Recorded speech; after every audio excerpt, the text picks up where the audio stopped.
Notre invité a des petits yeux ce matin, c'est Colin Champion. Bonjour. Bonjour. Vous êtes président de la Voix lycéenne, premier syndicat lycéen de France. Je dis que vous avez des petits yeux parce que vous avez vécu une grande journée hier de mobilisation, de manifestation. Vous êtes le premier syndicat lycéen de France et force est de constater qu'un peu partout en France, on a vu beaucoup plus de lycéens que le 19 hier, beaucoup plus de jeunes en général. Est-ce que vous avez des chiffres, des remontées de terrain? Est-ce que vous savez combien de lycées étaient bloqués en France? Combien de lycéens étaient dans les cortèges? Ouais, c'était une grande mobilisation lycéenne hier. On a eu près de 200 lycées bloqués partout en France, plus de 300 lycées mobilisés où il y a eu une assemblée générale ou un rassemblement pour aller en manif après. Et puis, c'était 18 000 jeunes à Paris dans la manif et 150 000 jeunes partout en France. Mais alors, qu'est-ce qui pousse les jeunes dans les manifs? Parce qu'on peut se poser la question, est-ce qu'on est vraiment inquiet quand on a 15, 16, 17 ans? Pour sa retraite, ça paraît très loin quand on a cet âge-là, non? Bah, c'est que la réforme des retraites, c'est aussi une affaire de jeunes. D'une part parce que on est un lycéen sur trois à travailler déjà à partir de 16, 18 ans, et que en fait, cette inquiétude, elle ressurgit du bilan du gouvernement. La réforme des retraites, c'est que le symbole, mais le symbole de la régression sociale du gouvernement, et c'est ça que nous on vient dire dans la rue. C'est que c'est la goutte de trop quand on nous sélectionne déjà à l'entrée de l'université, quand on est précaire, quand on est étudiant, et ça fait trop. Donc se projeter dans un avenir où on travaillerait 2 ans de plus, alors même que, on ne sait pas si on va avoir, des contrats, précaires et cetera. C'est ça qui est difficile et c'est pour ça qu'il y a eu beaucoup de jeunes dans la rue hier. Et alors, est-ce que les jeunes seront à nouveau dans la rue la semaine prochaine? J'imagine que vous appelez encore les lycéens à bloquer, à se rassembler mardi prochain.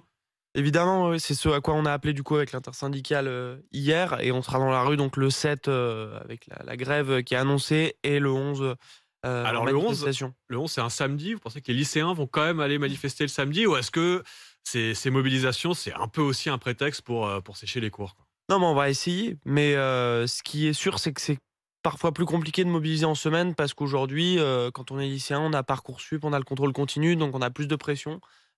Parfois même, on s'empêche d'aller manifester tout simplement. Chez les étudiants, c'est la précarité, Mmh. le fait de perdre sa bourse si on est absent à un cours qui peut empêcher de se mobiliser. Donc le samedi, on aura, d'autres profils, d'autres types de personnes, et ça permet aussi de construire le mouvement sur la durée, et c'est ce qu'on veut donc. Oui, parce qu'à l'inverse, on peut même se demander si c'est raisonnable d'inciter les Ouais. lycéens à pas aller en Alors qu'il y cours, a les examens, à la oui, fin quand d'année, on est il y en a le bac, première, en terminale, est-ce qu'il faut multiplier comme ça les journées de blocage des lycées? Oui, après, vu l'ampleur de la mobilisation, on a, énormément de lycées où il y avait pas de cours, tout simplement. L'accueil, il y avait simplement un accueil dans le lycée, donc en fait, ça changeait pas grand-chose. Et honnêtement, vu l'ampleur de la mobilisation, il y avait pas beaucoup de cours hier dans les lycées. Et vous pensez que les jeunes vont, comment dire, que c'était pas un coup d'épée dans l'eau, que les jeunes vont être de plus en plus présents dans ce moment? On sait qu'il y a les vacances scolaires qui arrivent. Je parlais des manifs le samedi. Est-ce que c'est pas des coups de frein pour la mobilisation des jeunes, tout ça? Bah non, ils l'ont montré, 60 lycées bloqués le 19, et près de 200, 2 semaines plus tard, donc c'est un tour de force. On a renforcé la mobilisation. Là, l'idée, ça va être de la maintenir même pendant les vacances scolaires. On va tout faire pour que ça se fasse, donc avec des tractages, des actions dans les lycées, et l'objectif, c'est qu'à la rentrée, si le gouvernement a toujours pas lâché sa réforme, on continue et on lâche rien. Ouais, on entend votre détermination. Vous avez conscience d'être, comment dire, un sujet particulièrement sensible pour le gouvernement, qu'on scrute particulièrement la jeunesse dans ces mobilisations? Non, mais je pense que si le gouvernement, il écoutait un petit peu plus la jeunesse et notamment les organisations, il aurait un peu moins peur de nous, et ça se passerait un peu mieux. Et il aurait peut-être moins besoin d'envoyer, enfin besoin, il a pas besoin, mais on envoie beaucoup la police sur les blocages du lycée. Hier à Paris, c'était, 3/4 des lycées bloqués qui se sont fait, violenter assez rapidement, alors que ça se passait bien, hein, souvent. Et c'est un vrai problème, c'est que le seul dialogue entre les lycéens et le gouvernement quand ils se mobilisent, c'est, la police qui vient, casser le blocus. Et vous n'avez Donc, pas peur d'être récupéré par les partis politiques, par les organisations syndicales, d'être mis en avant, d'être instrumentalisé dans ce conflit? on n'est pas instrumentalisés. Les lycéens, ils se mobilisent, et quand ils vont en manif, ils sont pas guidés par qui que ce soit.